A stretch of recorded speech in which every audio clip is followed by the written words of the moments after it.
Hey, what's up, guys? This is Eric Vasquez here from Teach Me to Design. I just wanted to touch on something that I mentioned in my last video, and that is the question of, whether or not I should go to college and, go to school and get a degree in graphic design. Do I need that in order to become a successful designer? If so, why? If not, why? What are the arguments and what is involved? Something that I mentioned was that for a lot of people, education is different nowadays. Not everybody can afford to go to college for 4 years.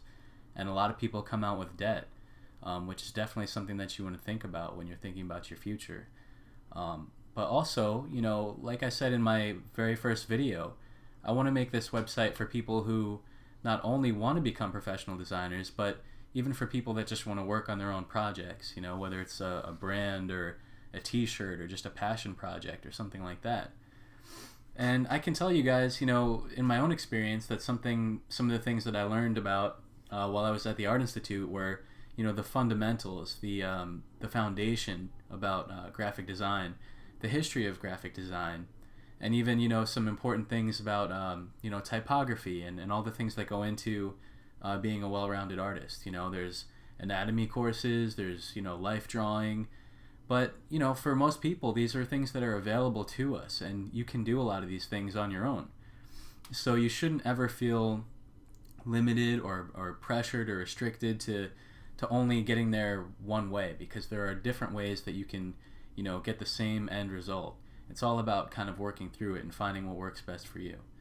I was very fortunate to go to a pretty good school, and, they taught me a lot of the basics that I needed in the field, but most of the the important stuff that I learned came after I graduated, and that was stuff that I did on the job. These were, real world experiences and trying to build up my own work and make a name for myself, which, I'm still trying to do to this day. And, this website is a big part of that, but it's also a good platform for me to help you guys.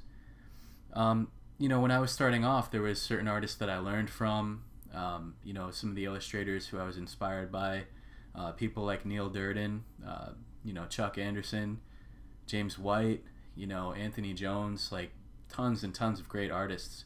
And, they're everywhere. You just have to look for something that speaks to you and something that you can connect with, and kind of take it from there. There's also tons of great websites for inspiration, that I still use to this day. Websites like Abdizito, From Up North, Serial Thriller, Inspiration Grid, CG Hub, DeviantArt, Behance. I mean, you name it. There's so much content and information out there. And even with websites like YouTube, where we have our channel, there's plenty of stuff out there for you guys to learn from. But again, it's what can you connect with, what can you relate to, and who is helping you get the specific information that you're looking for. For me, one of the things that I did also was I wrote professional design tutorials for a number of years. And, that really helped me to kind of hone and refine my teaching and the ways that I try and translate these skills into, digestible, easy to process steps for anybody watching, reading, or listening. And for a number of years, I wrote for Design Instruct, as well as PSD Fan, which I now believe is Design Cuts, and they've got tons of great stuff over there too.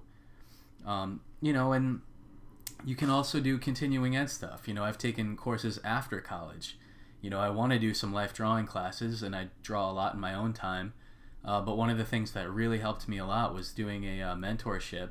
I actually took 2 mentorships with Anthony Jones, who is an amazing concept artist and designer, and he's just inspired me so much, and I really learned a lot. So I would highly recommend doing stuff like that too, and you can go and you have, Skype chats and Q&A sessions, and, get your work critiqued by some amazing artists, and those are all great ways to help you take it to the next level. Again, just working on your own personal projects to build up your portfolio is a great approach if you're trying to be a professional designer.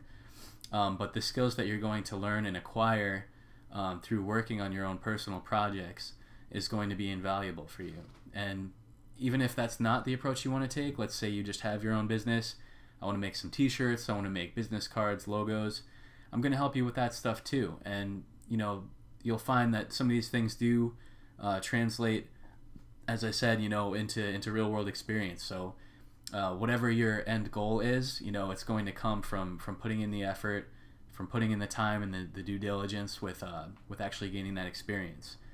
Like I said, there's tons of ways that you guys can learn outside of a classroom environment, and I'm here to help you guys do that in whatever capacity you're hoping to learn. So I hope that you guys will come along with us on keep following us on Teach Me to Design, and click our link to join the mailing list, of course, and be the first to know when new tutorials become available and when we launch our new workshops. So thank you guys for watching, and we'll see you later.